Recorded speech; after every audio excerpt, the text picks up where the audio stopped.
This is a true story. In February 2013, the city of Bloomington, Minnesota was covered in snow, and 30-year-old Kira Steger seemed to have everything going for her. She managed 2 clothing stores at the Mall of America, loved her job, and was known for being reliable and upbeat. But when she failed to show up for work on February 23rd, her co-workers immediately knew something was wrong. Kira never missed a shift, never ignored calls or texts. Within hours, police were notified that she was missing. Kira had recently married Jeffrey Trevino, whom she had met 3 years earlier. Friends described them as a happy and stable couple, but in reality, their relationship was starting to fall apart, and Kira was planning to get a divorce. At the time, no one knew that she had been seeing another man, Ryan Wendt, a co-worker from the same retail chain. On February 21st, Kira worked her normal shift at the mall. Afterward, she met Jeffrey for dinner and bowling, a casual night out to reconnect. According to Jeffrey, everything went fine. They went home, watched a movie, and went to bed.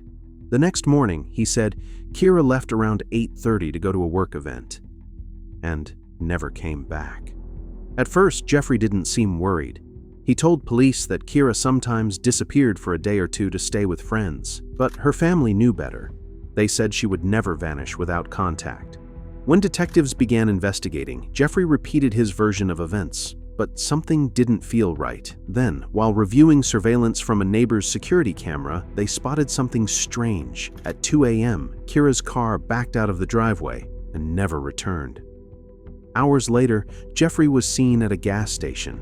He said he was just filling her tank, but detectives noticed that after he left the station, he drove toward the highway and wasn't seen coming home. 2 days later, Kira's white Chevy was found abandoned in a parking ramp near the Mall of America. There were small blood stains on the trunk, and inside her purse, officers found downloaded divorce papers. Nearby in the snow lay a rolled-up trunk mat, soaked in blood. DNA tests confirmed it was Kira's. Police soon uncovered Kira's secret relationship with Ryan Wendt.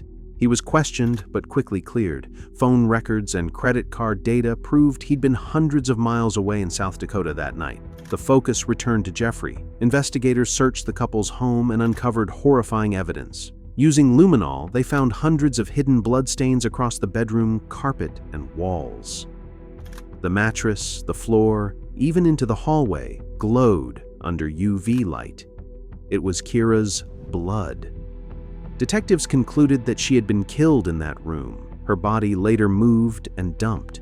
Weeks later, volunteers searching near Keller Lake found a bag containing a bloody pillow, a bra, and a shirt, all matching Kira's DNA. And then, on May 8, 2013, a man walking along the Mississippi River spotted something in the water. It was Kira's body. She had suffered blunt force trauma to the forehead and a broken finger, likely from trying to defend herself.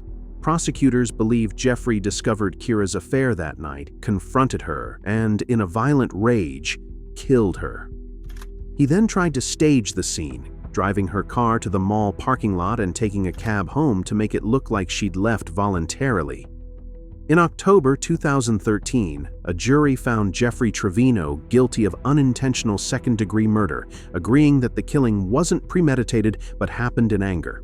The following month, the judge sentenced him to 27.5 years in prison. He will be eligible for parole in 2031.